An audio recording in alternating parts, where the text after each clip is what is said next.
If you would like to understand the Bible better, the King James Version is not for you.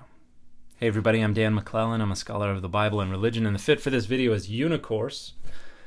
And when the King James Version was originally published in 1611, it was immediately criticized for being overly literal, for using out-of-date language, and for generally being hard to understand. And all of those criticisms were fair.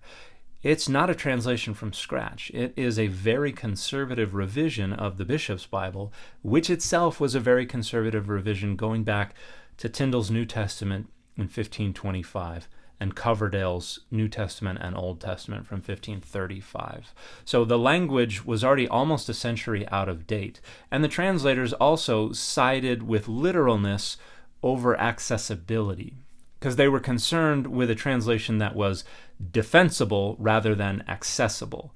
And what that created was an artificial type of English that no one has ever spoken natively. Because when you take English and then you move it in the direction of the constructions and the syntax of Hebrew and Aramaic and Greek, you create an entirely artificial type of English that is very difficult to understand. And this is why it was not a very popular translation at first. It did not become popular until it was made the official translation. Other translations were outlawed, and the Geneva Bible went out of print in 1660. And even in 1833, Noah Webster produced a revision of the King James Version because he said it was too out of date and too difficult to understand. But his translation didn't take off. But it was already considered out of date and difficult to understand over 400 years ago, the very year it was published. People today don't understand it any better.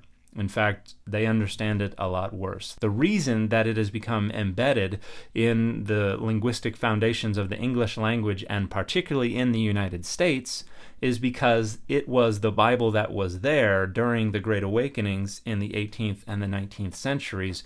When there was a surge in antiquarian interest, people turned around to return to their roots, and the King James Version was what was there. And so there was a surge in interest in the King James Version. And when that happened in the Second Great Awakening in the 19th century, that allowed the King James Version to become embedded in the foundation of public education. It became the Bible that was used in schools to teach people English.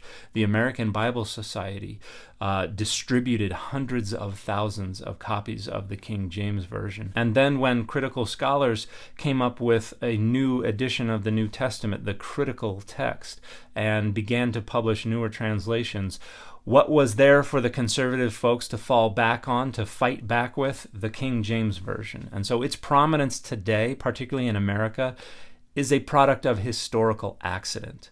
And it has absolutely nothing to do with any particularly salient qualities of the King James Version. We have a much better understanding of Hebrew, of Aramaic, of Greek today. We have a much better understanding of the sociocultural and the literary contexts of the developments of the text of the Bible. We are able to reconstruct a much better version of what the Bible probably looked like, much closer to its actual composition. In every way, Bible translations produced within the last few decades are better than and are easier to understand than the King James Version. The only reason people prefer the King James Version today is because they're sentimental about a language that they imagine is special, or because they're part of a group or an institution that demands it because it serves their interests and their structuring of power and values and boundaries. But you can find much better translations today, and if you'd like to know what those are, you can check out my pinned video on my recommended Bible translations.